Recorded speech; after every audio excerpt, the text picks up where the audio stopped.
Hello, I'm Donna Miller with the Minnesota Centers of Excellence for Young Children with Disabilities Project. And I'm Kellie Krick, Oborn. I coordinate the Early Childhood Special Education Licensure Program at the University of St. Thomas. We are here to talk with you today about the Early Intervention Summer Institute 2014 and our session entitled Family and Caregiver Guided Routines-Based Intervention in Natural Environments, the Next Steps. We wanted to talk a little bit about guided caregiver coaching for young children under the age of 3. We talked a lot with our group today or over the course of the last 2 days regarding the importance of looking at why we provide intervention, why we do what we do, before looking at how we do things and what we do. So one of the things that we focus on is helping groups understand why early intervention is important and why we need to focus on the family as a whole rather than just zoning in on the child deficits.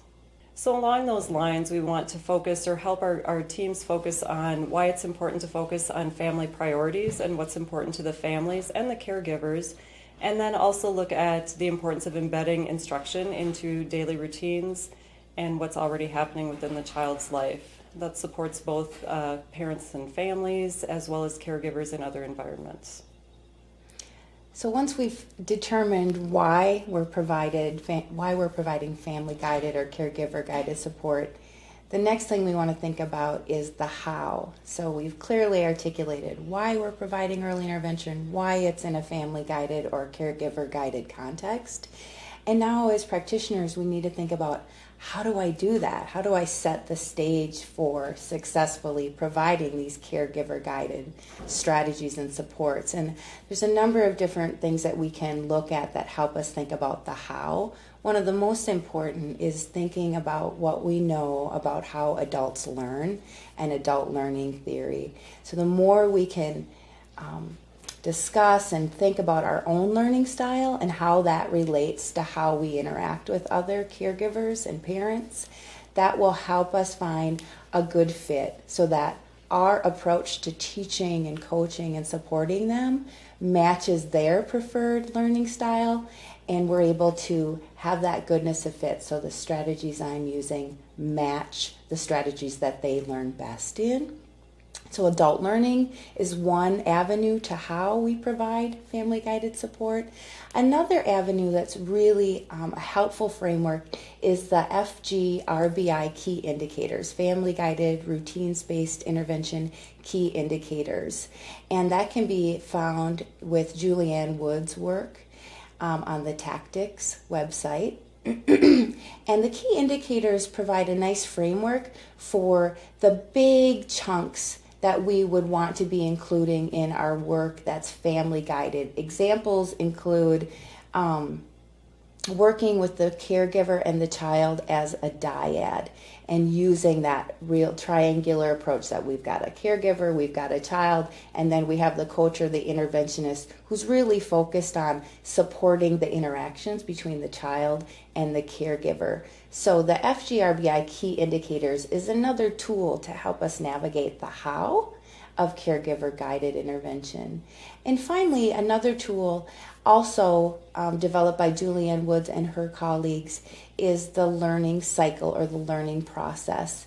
And that really looks at the big picture of provided family guided support and how we can set the stage with families, how we can create opportunities for practice with families or caregivers, and then how we reflect and problem solve with families and caregivers.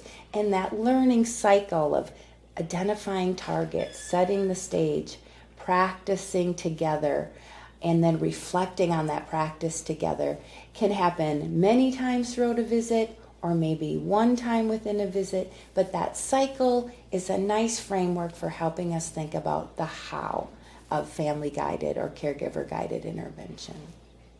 And in order to support those different stages of the learning cycle, there are a variety of different strategies. The main one that we're going to focus on for this clip is just talking about problem solving.